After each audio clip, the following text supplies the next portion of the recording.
Cette conférence va maintenant être enregistrée. Hi there, my name is Hugo Perez, business developer of ITGA Group in Sydney, and I present to you a French asbestos overview. First of all, and before to start, I would like to thank the AOH for the opportunity to create this webinar, and especially all the New South Wales state liaison officers. So ITGA Group is based in Australia for 1 year now, but it exists since 1994 in France. Since its creation, ITGA delivers hazmat and oxygen services and helps its customers in all building pollutants problematics, especially asbestos. That is the today webinar subject, a French asbestos overview to share our journey and experience against asbestos and asbestos-related disease. As ITGA Group, I am French too, so please forgive me for any English mistakes that I will do, and my tricky accent not always easy to understand. So first of all, a few basics insight about France and Australia. Australia is 12 times bigger than France. However, the French population is almost 3 times bigger than the Australian one. 67 millions against 25 millions in Australia.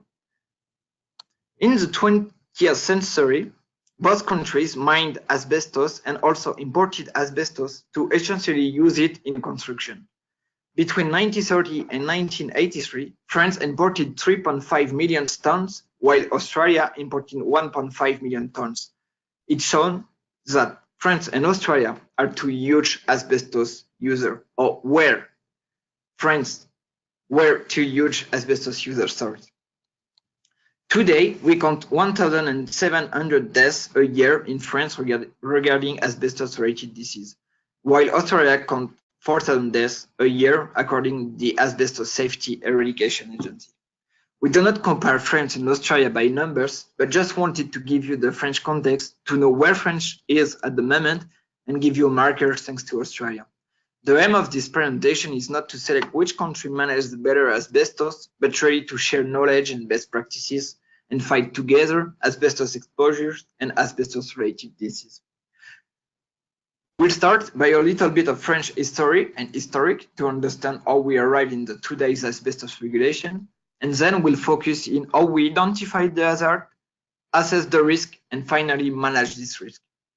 So the first part is from suspicions to the interdiction, and then regulation. So if we forget that the Romans already knew the danger of asbestos a long time ago due to the early deaths of their slaves, we were wearing asbestos clothes. One of the most important discovery came in 1906 when we discovered fibrosis among the mill workers. 20 years later, in 1927, we gave a name to this fibrosis, which was asbestosis.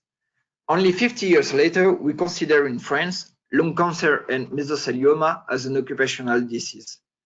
In 1988, France banned asbestos except chrysotile, which was the asbestos type most used.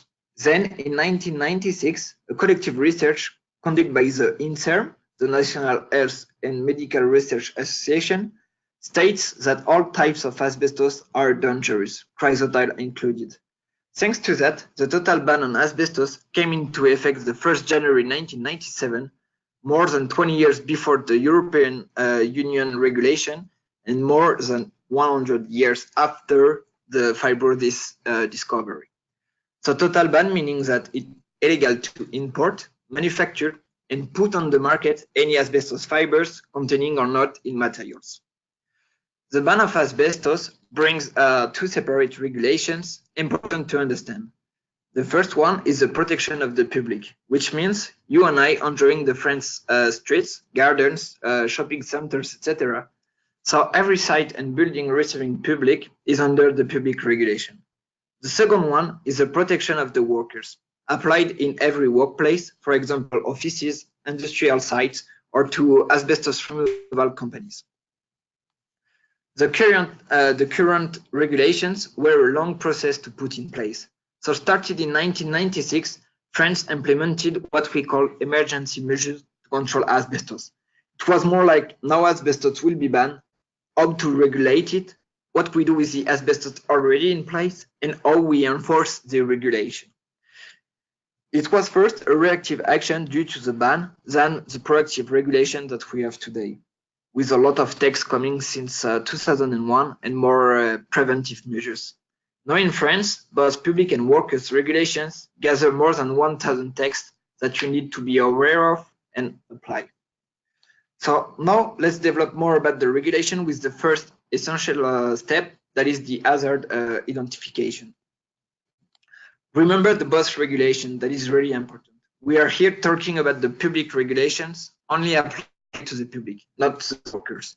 Among the emergency measures which came in 1996, there was the mandatory identification of the three following materials: loose fill insulation, pipe insulation, and false ceiling. In addition, that the three materials likely contain asbestos, they were considered to be the most emissive ones. We call it material from the list A. If any of the three materials were present, it was mandatory to know if yes or not they contain asbestos thanks to an accredited laboratory analysis. Then the site or building owner was forced under the law to put in place measures to control asbestos exposure if the exposure were above 25 fibers per liter. The air monitoring was done by transmission electronic microscopy, or TEM. In 2001, we introduced two new lists to complete the list A. Obviously, it was the list B and the list C, which makes sense. The list B contains all the other materials that is visible. All the other materials are listed in the list C. As example, the first layer of the floor is in the list B. The second layer that you cannot see or touch are in the list C. That is like the list C is exhaustive list. The justification is that the list C concerns only the demolition cases. Altogether, the three lists gather more than 3,000 materials potentially containing asbestos. The last change in 2001, but not the least, was the trigger value regarding control measure, which was divided by 5 and came down from 25 fibers per liter to 5 fibers per liter, still with the TEM methods. Thus, in 2001, the building or site owner had more strictest requirement than in 1996. To detect if the material contains or not asbestos, we identify the type of materials.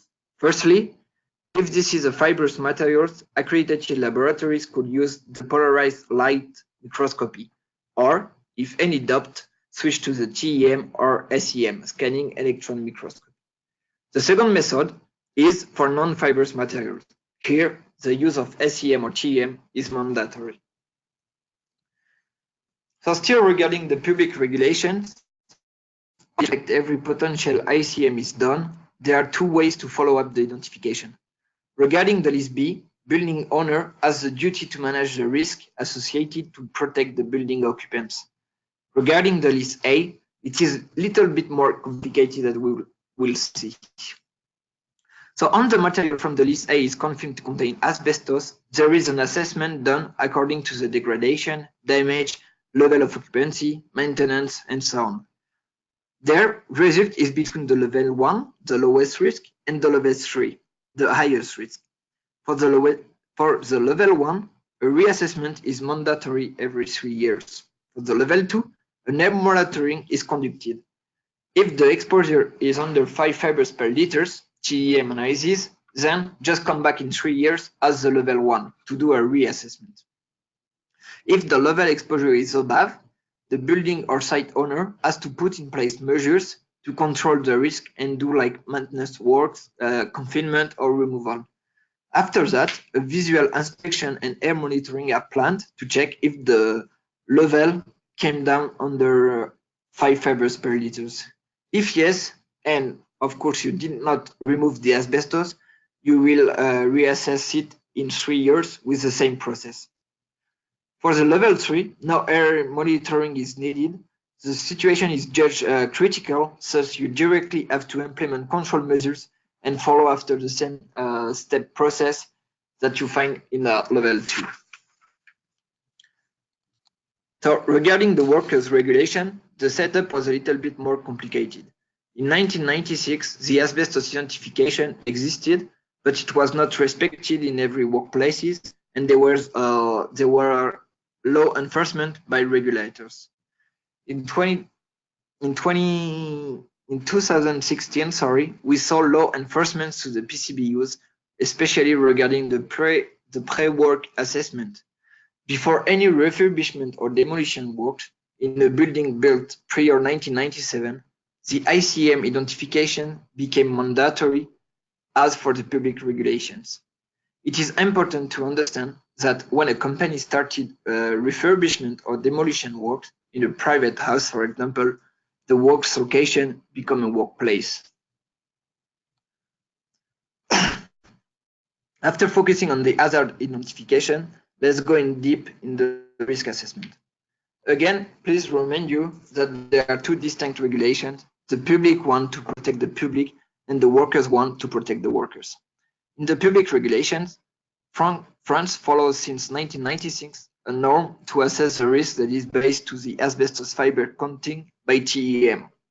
The limit value is 5 fibers per liter or 0.005 fibers per milliliters. Regarding the workers' regulation, the risk assessment was done by PCM analysis according to the European norm. The occupational exposure limit was 0.1 fibers per cubic centimeter, 8 hours average, which means 100 fibers per liters. Then, 2009 was one of the tipping points of the regulation. A question was raised by the French Asbestos Expert Panel and the Asbestos Accredited Laboratory Association. Is PCM relevant to assess the occupational asbestos exposure? And why not use TEM as we used to do in the public regulation? Furthermore, this group of experts warned several times the government regarding the PCM limitation for many reasons. Times 400 is too low magnification, inability to count fibers under 0.2 micron width or length, and the inability to identify asbestos fibers to the other fiber types.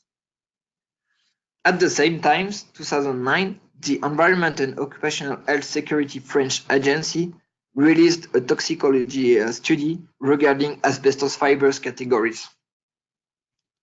So we identify 3 categories of asbestos fibers. The WHO one, defined by the World Health Organization, which are longer than 5 microns, the width within 0.2 micron and 3 microns, and the ratio length to width above 3. The thin asbestos fiber are obviously thinner, between 0.01 microns and 0.2 micron width. And then the short asbestos fibers that are obviously shorter, between 0.5 micron and 5 microns length. So all those 3 fibers categories are represented in this figure on your right-hand side. The main outcome of this study, which notably includes in vitro studies, is that the thin asbestos fibers are proven to be carcinogenic, as the WHO one. And there is no evidence regarding the short one, but the carcinogenic potential couldn't be excluded. ITGA make this study available for free upon request, so feel free to send us an email to get the study in your mailbox.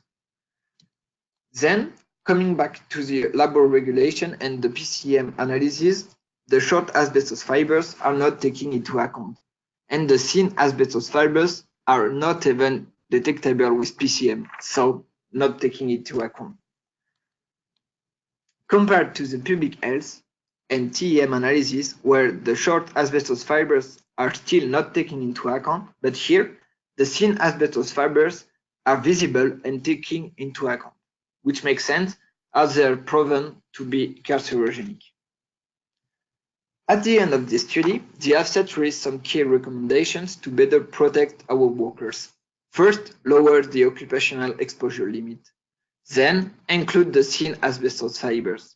Thus, use the TEM instead of the PCM, which allows the detection of thinner fibers thanks to the magnification time 10,000, and also to identify the different fibers categories, including different asbestos types. From this study, the French Work Health and Safety Government, equivalent to the Safe Work in Australia, pushed the subject as the #1 priority. But before to take any decisions within regulations, French government had to know if yes or not our workplaces could contain thin asbestos fibers, and also if our workplaces were subject to be a multi-fibers environment. Those 2 points could justify the TEM utilization to count thin asbestos fibers and identified asbestos fibers among other organic fibers. Thus, the French Labour government launched a TEM experimental campaign to make sampling and analysis in 77 pre-identified asbestos works, characterized by the couple one removal technique and one ACM. 2 years later, the Occupational Health and Safety National Research Institute gathered all the data to release a report and recommendation in September 2011. Again, all this technical study was translated in English by ITGA Group, and it's available open request for free. So firstly, the main outcome was the asbestos fibers distribution in every asbestos work. 77 in total and 256 samples. Did we, yes or not, generate thin asbestos fibers during asbestos removal works? And the answer is yes.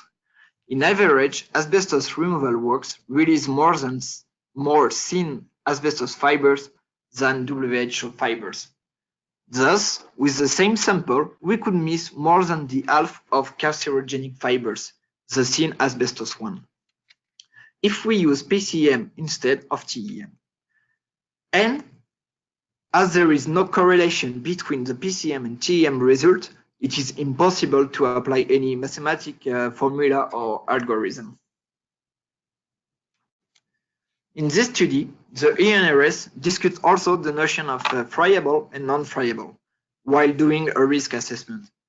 What the result shown is that removal works on non-friable materials could emit at least same quantity of asbestos fibers than the friable one.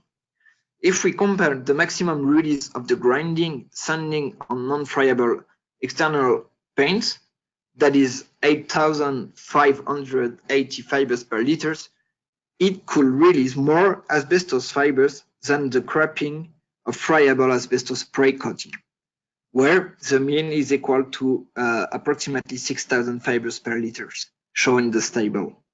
Here, the red color pictures that the occupational exposure is above the workplace exposure standard of 100 fibers per liter, and the orange color above 10 fibers per liter, that is the new workplace exposure standard that we'll see later.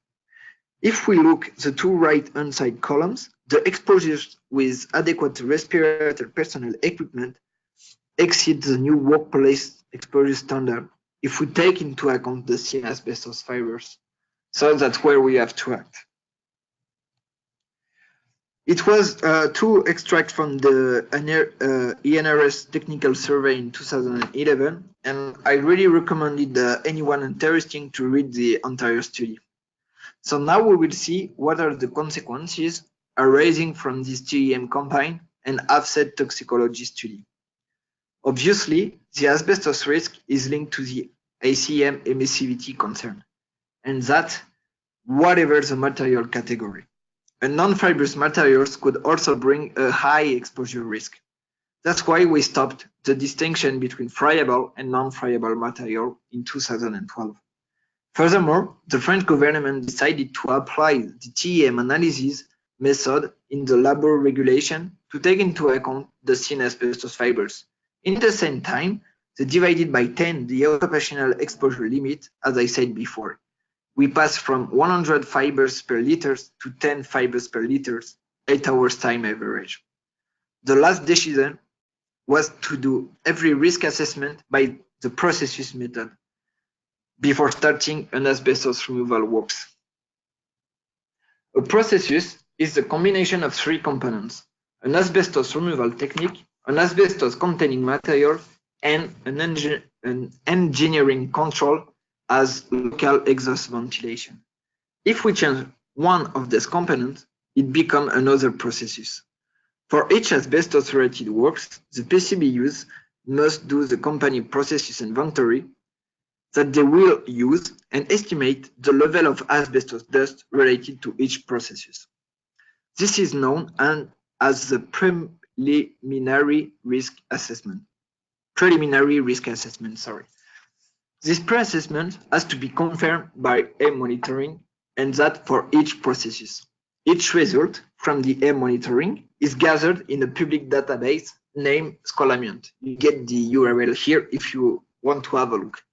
In the pre-assessment, every PCBU could and should check the database to estimate the level of asbestos dust related to each processus that they will use. The database, linked above, gives the estimation based on real data gathered for each processus. Each processus is classified in 3 levels. Level 1, the concentration in asbestos fibers is below 100 fibers per liter. Level 2, within 100 and 6,000 fibers per liter, and level 3, within 6,000 and 25,000 fibers per liter. In France, it is strictly prohibited to put in place a processus which is above 25,000 fibers per liter. Keep those levels in mind, they will get an impact on the risk management that we will see now. So once you identify the hazard and assess the risk, the last step, and it will be the last step of this webinar, it's obviously to manage this risk. So the following section will relate it to the labor regulations and not the public one. So the first obligation is to fit the collective and individual protection regarding the processes level. The second obligation is to train and raise the awareness to any workers involved in asbestos-related works. And the third is that any professional related to asbestos, whatever the position and the task, should be qualified and certified. For each processes level, from 1 to 3, there is a regulatory decree which specifies which adequate PPE to use and which engineering control to put in place. As example, if you undertake an asbestos-related works of the first level, you have to use a P3 mask. Second level, a full-face respirator. Third level, a full-face and power supply respirator, and so on. This dispositive is really strict and well enforced by the regulator, who will check the pre-assessment and that adequate measures are in place. Now, the training and awareness. So, regarding the training and awareness of the workers, there are also specific decrees that define the content and length of the training according to the activity. To be asbestos removalist manager, it is at least 10-day length, while to be an asbestos removalist is 5 days training. We call that SS3. It concerns only asbestos removal tasks. Regarding the SS4, all the other asbestos-related works, as refurbishment in a location with ICM, the manager of the works need to be trained during 5 days, while the worker will do a training during 2 days. Each session will end with a test that need to be passed. It is not enough just to attend the training, but you need to get the minimal score to exercise. There are also refreshes every 3 years, 1 or 2 days length according to the position. Finally, and that is the last slide, all professionals, and that is very important, all professionals linked to any asbestos-related works should be certified by a third party. The surveyors who detects the potential ACM, called diagnosticers in French, also the asbestos removalist company, the RTO, the laboratory, and the certification bodies need to be certified by another third party. It ensures the quality and the independence on every asbestos-related task. So just to conclude, the total ban of asbestos came into effect in France in 1997. with a strict regulation, more than 1,000 texts today to manage the asbestos risk and limit asbestos-related disease. It forces all professionals in France to be highly qualified, certified, and push hard their knowledge and know-how. 2009 to 2012 was a key milestone for the French regulations, especially for the labor regulation for any asbestos-related works. The French regulation, it was the first slide about the total ban of asbestos, and then the French regulation is based on technical and toxicology studies.